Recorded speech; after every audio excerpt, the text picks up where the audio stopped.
Gas की शिकायत होती है, पूछते हैं यार गैस बन रही है पेट में, तो ये गैस एक्चुअली क्यों बन रही है ना? तो इसका जो रीजन है, इसका जो लक्षण है, वो यही है कि आपकी जो गट हेल्थ, आपकी जो आंत्र का स्वास्थ्य है, वो कहीं ना कहीं गड़बड़ है।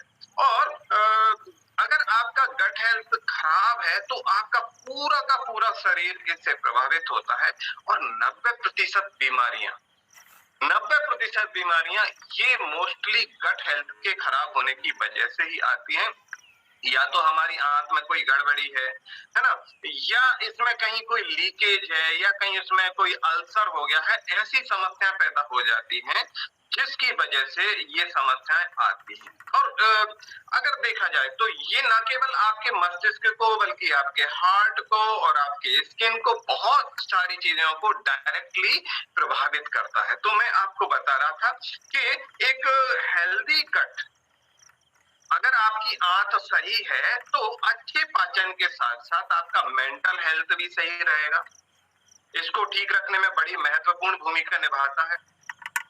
तो मैंने बताया कि ये जो 9 मीटर लंबा रास्ता है, इस रास्ते के दौरान अरबों खरबों बैक्टीरिया भी इसको मिलते हैं। और ये अरबों खरबों बैक्टीरिया हमारे खाने को तोड़ते हैं, उसको ब्रेक डाउन करते हैं, और उसको ब्रेक डाउन करके उसमें से जो न्यूट्रिएंट्स हैं, जो पोषक पदार्थ हैं, उनको अवशोषित करके और हमारे शरीर को उपलब्ध करा, है ना? तो कितना इंपॉर्टेंट होता है कि आपकी गट हेल्थ। और अगर गट हेल्थ खराब हो, मैंने बताया कि जो बैक्टीरिया है वो अरबों खरबों बैक्टीरिया हमारी आंत में पाए जाते हैं। इनमें 2 प्रकार के बैक्टीरिया हो जाते हैं। एक तो अच्छे बैक्टीरिया जो आपके स्वास्थ्य को सही रखते हैं, कुछ खराब बैक्टीरिया भी होते हैं और मोस्टली खराब भी होते हैं।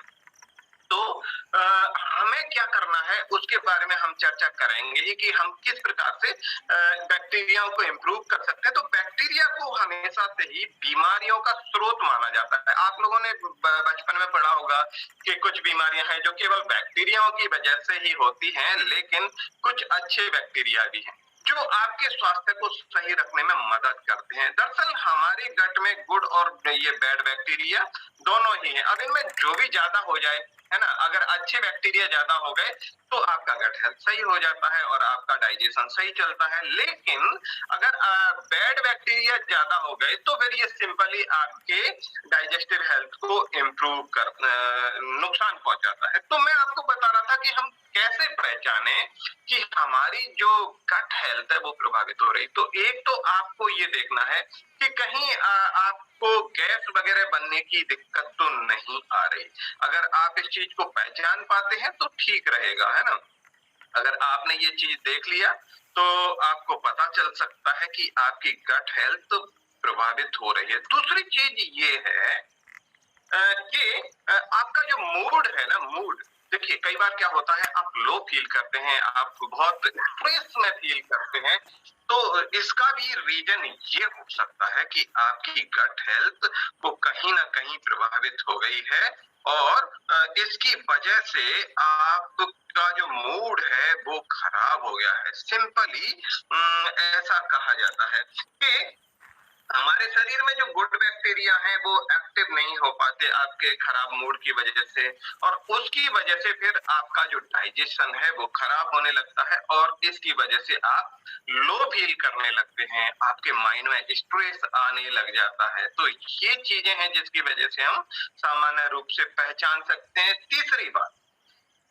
तीसरी बात यह है कि कई बार पुअर कंसंट्रेशन भी हो जाता है। आप अपना ध्यान कहीं लगा नहीं पाते, है ना? आप कोशिश करते हैं कि यार आपका माइंड ठीक रहेगा, तो एक्चुअली कई बार क्या होता है कि आपकी जो आंत होती है उसकी जो दीवारें हैं उनमें या तो कहीं पर कोई गड़बड़ हो गई, या फिर उसमें कोई ऐसा मान लीजिए कहीं लीकेज हो गया, कहीं छेद हो गया, कहीं अल्सर हो गया। तो इसकी वजह से आप वो जो आपका फूड है वो आपके शरीर के अंदर जाता है, और ये ही बीमारियों की बहुत बड़ी वजह बनता है। अगर आप जो खा रहे हैं वो डाइजेस्ट नहीं हो पा रहा है, उस पर बैक्टीरिया प्रॉपर तरीके से काम नहीं कर पा रहे हैं, और वो आपका जो फूड पाइप है उसमें से अगर वो बाहर लीक हो जाए तो आप सोचिए, कभी कभी जैसे आपके घर में या कहीं आपने देखा होगा कहीं लीकेज हो जाए, तो ऐसी पोजीशन में क्या होगा कि वो पूरे एनवायरनमेंट को खराब करता है। तो सिंपली ये हमारे शरीर को बहुत प्रभावित करता है कि अगर कहीं आपके इंटेस्टाइन में किसी प्रकार का लीकेज या इस प्रकार की कोई समस्या आ जाती है, तो आपको स्ट्रेस हो जाएगा, है ना, स्ट्रेस हो जाएगा और आप हाइपरटेंशन वगैरह इस प्रकार की चीजें फेस कर सकते हैं। आपका जो ब्रेन है वो भी काफी स्लो हो जाएगा, उसकी फंक्शनिंग बहुत खराब हो जाएगी, आपको हार्ट के चैलेंज आ सकते हैं। तो सिंपली हमने ये 3 बातें जानी, और चौथी बात ये है कि आपकी जो त्वचा है, आपकी जो स्किन है, वो बहुत सेंसिटिव है दोस्तों। एक बात मैं आपको बताना चाहता हूँ कि सबसे बड़ा जो ऑर्गन है आपके शरीर में वो है आपकी स्किन, आपकी त्वचा। और अगर आंत में अगर किसी भी प्रकार की समस्या आती है तो सबसे पहले आपको जो सिम्टम्स दिखाए जाएंगे वो हमारी स्किन के द्वारा ही दिखाए जाएंगे, है ना। तो स्किन अगर खराब होती है तो आप समझ लीजिए कि कहीं ना कहीं आपकी गट हेल्थ में कोई ना कोई चैलेंज है। और इसमें क्या होगा कि आपकी जो त्वचा है वो रूखी हो जाएगी, इस पर कई प्रकार की जैसे एक्जिमा है, इस प्रकार के कई सारे चैलेंज आएंगे। तो सबसे पहले जो नाखुशी जाहिर करेगा ना आपके शरीर में कि आपकी गट खराब हो रही है साहब, आपका पाचन खराब हो रहा है, तो आपकी त्वचा ही सबसे पहले नाराज होती है आपसे, है ना। तो आपको ध्यान रखना है इस चीज का कि कहीं आपके साथ इस प्रकार के चैलेंज तो नहीं है ना। तो ये कुछ चीजें हैं जिनकी वजह से आप पहचान सकते हैं, लेकिन इसके अलावा भी कुछ और चीजें हैं जो मैं आपको बताना चाहता हूँ कि जिनकी वजह से आप समझ सकते हैं कि आपकी आंत बीमार है। एक तो पेट की परेशानी अगर आपकी चल रही है, जिसमें गैस बनती है, सूजन हो रही है, कहीं दस्त लगते हैं, कब्ज होती है, आप को कभी पेट दर्द की शिकायत होती है, या आप 2 समय तक हर दिन 2 समय अगर आप फ्रेश चीजें हैं जिससे आपको पता लग सकता है। दूसरा ये होता है, एक रिसर्च है, एक माइक्रोबायोम एक पत्रिका है जो ये बताती है, तो उसने 2017 में एक लेख लिखा था, तो उसमें ये लिखा था कि अगर आपके शरीर में माइक्रो बैक्टीरिया जो है वो अगर ठीक नहीं है तो आपको थकान हो सकती है। अगर आपको लगता है कि आपको कहीं थकान होती है तो इसका एक रीजन आपका गट हेल्थ भी हो सकता है। आपको क्रेविंग होती है, खाने की लालसा होती है, आप चीनी वाली चीजें ज्यादा खा रहे हैं, तो इसका मतलब ये है कि आप बैक्टीरिया की कमी है, आपके शरीर में खराब बैक्टीरिया ज्यादा भरे हुए हैं, है ना। तो ये ध्यान रखिएगा।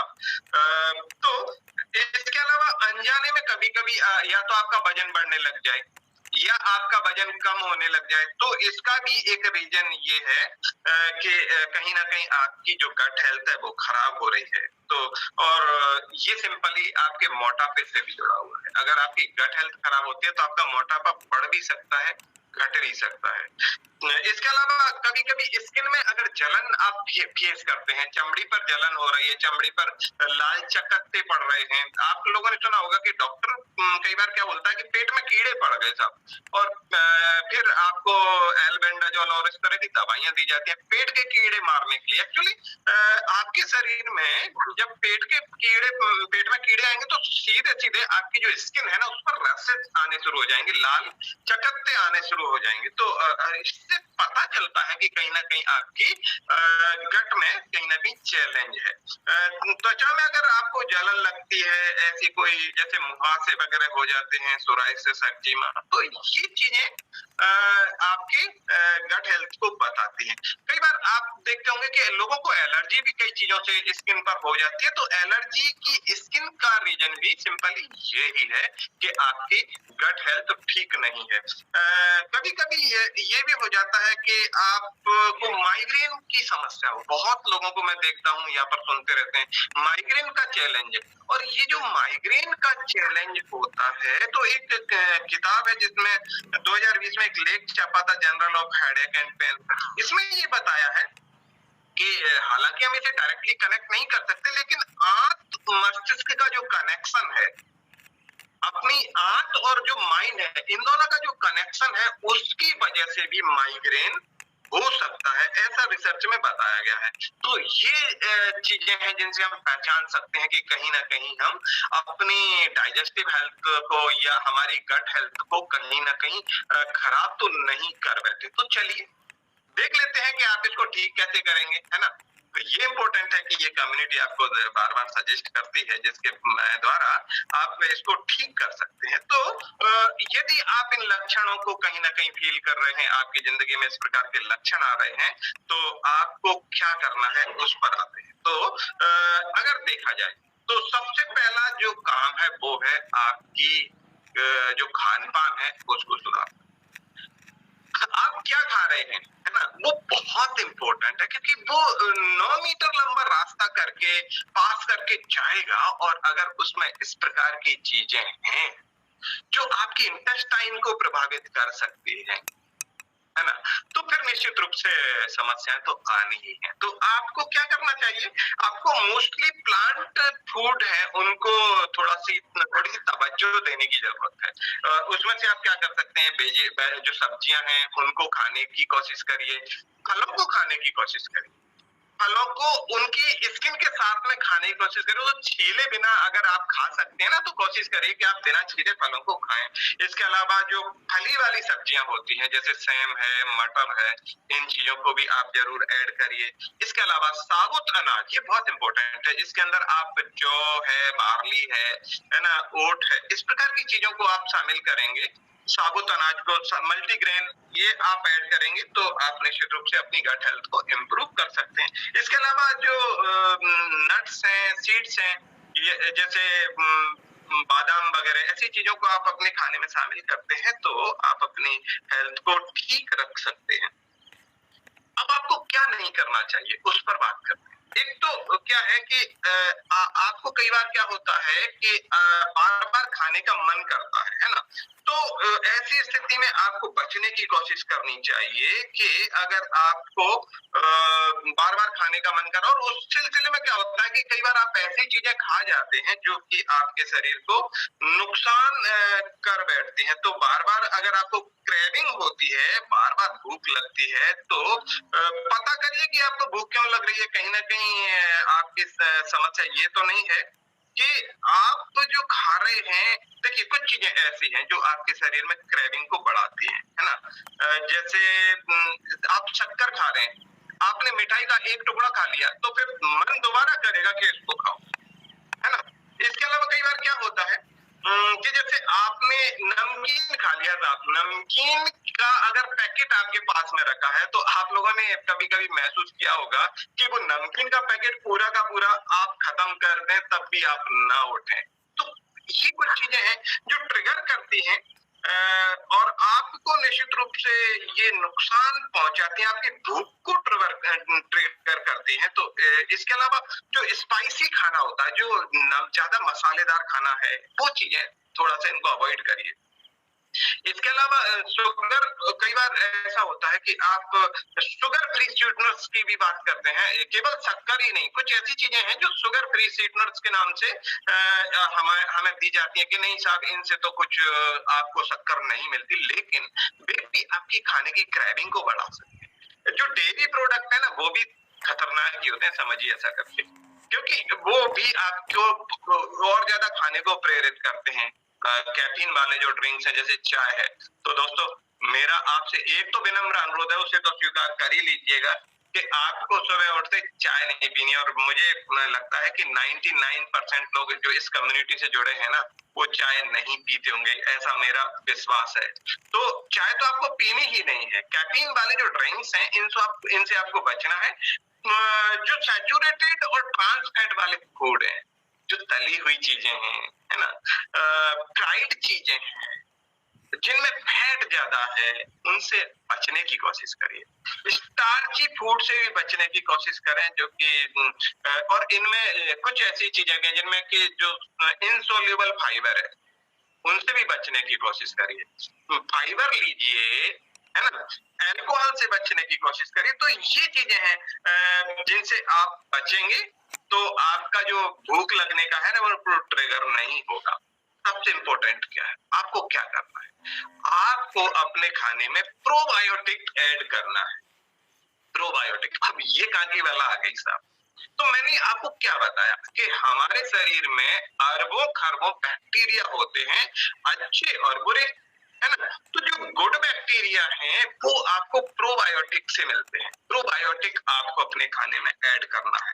तो probiotics are micro organism such as bacteria and yeast, जो ईस्ट में पाए जाते हैं, हमारे अच्छे खाने में पाए जाते हैं, डाइटरी सप्लीमेंट्स में पाए जाते हैं। तो ये आप अपने कोच से पूछेंगे तो वो आपको सजेस्ट करेंगे कि आप अपने खाने में प्रोबायोटिक कैसे ऐड कर सकते हैं। तो ये चीजें आप जरूर ऐड करिए और इससे आपको क्या मिलेगा, आपका जो कॉन्स्टिपेशन है उससे आपको मुक्ति मिलेगी, डायरिया से आपका बचाव होगा और बहुत सारी जो गैस्ट्रो इंटेस्टाइनल कंडीशंस हैं उनसे आपको निश्चित रूप से निजात मिलने वाली है। तो अगर आप ऐड करना चाहते हैं तो कुछ चीजें हैं जो आप ऐड कर सकते हैं, जैसे योगर्ट वगैरह है, इस प्रकार का। दही, दही का सेवन जरूर करिए। आप दिन के समय में दही का सेवन करते हैं तो उससे भी बहुत सारे बैक्टीरिया आपके शरीर में जाते हैं। पर क्या होता है, मैं आपको एक बात बताऊं, दही को में अगर आपने नमक डाल दिया साहब, नमक डालने से क्या चैलेंज आएगा कि उसके अंदर जो अच्छे बैक्टीरिया है ना वो मर जाते हैं। कैसे मर जाते हैं मैं बताता हूँ क्या होता है। जैसे आपने नमक डाला तो नमक डालने से जो सेल्स होती हैं बैक्टीरिया की उनमें से पानी बाहर निकल जाता है। और ऑस्मोसिस एक प्रोसेस होता है तो पानी बाहर निकल जाता है और जब वो पानी बाहर निकल जाता है तो आपके जो अच्छे वाले बैक्टीरिया थे जिनको आप इंटेक करना चाह रहे थे तो वो भी थोड़ा सा आपके शरीर को नहीं मिल पाते। तो आप अपने खाने में दोपहर के टाइम में ऐड कर सकते हैं दही को। इसके अलावा आप अचार का भी इस्तेमाल कर सकते हैं, अचार में भी बैक्टीरिया होते हैं।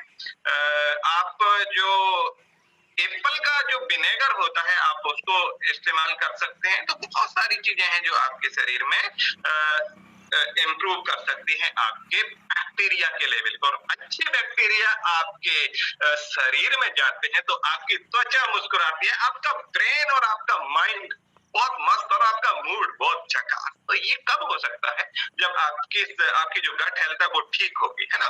तो एक और बात है, आपकी जो स्लीपिंग हाइजीन है उसको इम्प्रूव करना बहुत जरूरी है। अगर आप सही से सोएंगे नहीं तो ये जो बैक्टीरिया है वो ठीक से फंक्शन नहीं कर पाएंगे। तो अपनी स्लीपिंग हैबिट को, स्लीपिंग हाइजीन को ठीक करिए साहब। ये बार बार हम बताते हैं कि देखिए स्लीपिंग पैटर्न, जैसा कि आप जानते हैं कि आपको 7 से 8 घंटा सोना ही है, दिन में नहीं सोना है, ये कई सारी बात करते हैं।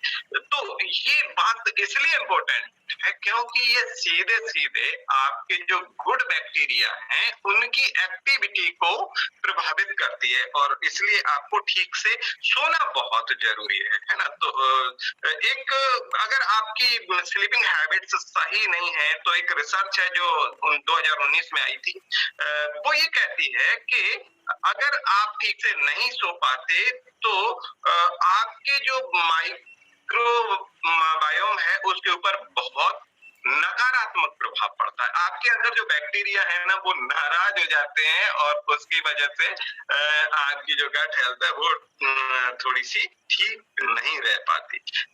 तो एक बात और है, आप अपने स्ट्रेस लेवल को भी थोड़ा सा मेंटेन करके रखिए। अगर आपको स्ट्रेस ज्यादा होता है तो निश्चित रूप से आपको चैलेंज आ सकते हैं आपकी गट हेल्थ में। Adopt daily meditation, yoga, exercise, इसको शामिल करिए। अपने आप को मूविंग में जरूर बनाए रखिए। आप इस कम्युनिटी को ज्वाइन करते हैं तो हम आपको मूव करा देते हैं, आपको एक्सरसाइज करा देते हैं और आप निश्चित रूप से अपनी हेल्थ को प्रॉपर तरीके से रख सकते हैं। तो आपको मूविंग रहना है। आपको ये क्या करेगा, आपकी गैस को हटाएगा, आपकी जो पेट में जो समस्याएं चल रही, दर्द वगैरह, कॉन्स्टिपेशन है, इनको ठीक करेगा, डायरिया को ठीक करेगा और ये कम्युनिटी आपके स्ट्रेस को ठीक करती है। तो बहुत सारी बातें हैं जो आपसे की जा सकती हैं और मुझे लगता है कि आपने इनको नोट किया होगा और आप इससे जरूर लाभान्वित होंगे। Thank you very much. अपने और अपने परिवार की सेहत का ख्याल रखिए क्योंकि ये जिंदगी ना मिलेगी दोबारा। Thank you very much all of you. Thank you very much sir.